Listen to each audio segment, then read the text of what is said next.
Well, happy Friday. So glad you are here with us. Of course, on tap, we got House bills, hockey, and history. A perfect combination on this St. Patrick's holiday. But let's start over at the Idaho State House. It is actually a really busy day, especially for a Friday.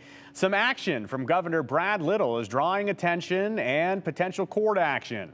Little signed into law House Bill 124. That now law removes the use of student ID as an acceptable form of personal identification at the polls.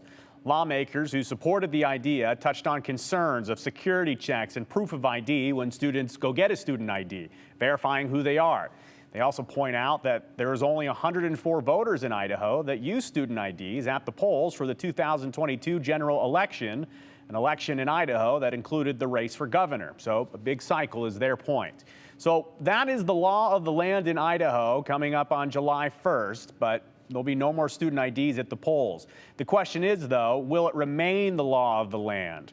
The group, March for Our Lives Idaho, filed a lawsuit that challenges the legality of the new law, and they are suing the Idaho Secretary of State, Phil McGrain.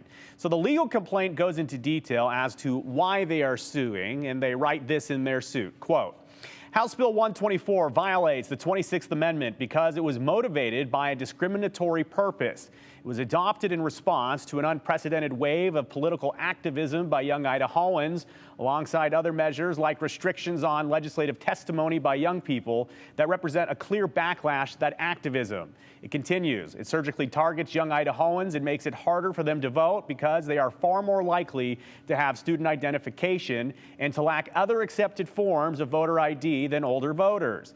The lawsuit continues saying, finally, it is inexplicable on other grounds because the acceptance of student ID has not caused a single documented problem in the 13 years since Idaho began requiring voter identification. Simply put, the lawsuit says there was no real problem to be solved, and the solution to the made-up problem was both under and over-inclusive of the concerns raised, including concerns about double voting and the security of student identification. So there was talk in the legislature about a sort of remedy to changing the law. The Idaho Secretary of State's office supported legislation that would require the Idaho Department of Transportation, ITD, to issue no-fee, free state ID cards to qualifying individuals for the purpose of complying with things like voter registration and voter ID requirements. And students are a major group targeted with the concept, and that legislation actually had a hearing this morning and is still very much in play.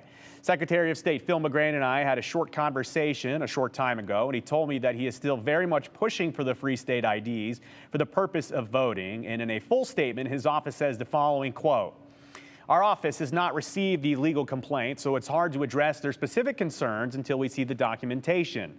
Secretary McGrain takes great pride in protecting the right of every legal voter in Idaho to cast their vote. As the session nears an end, we are working on legislation to enhance both access and security in Idaho elections.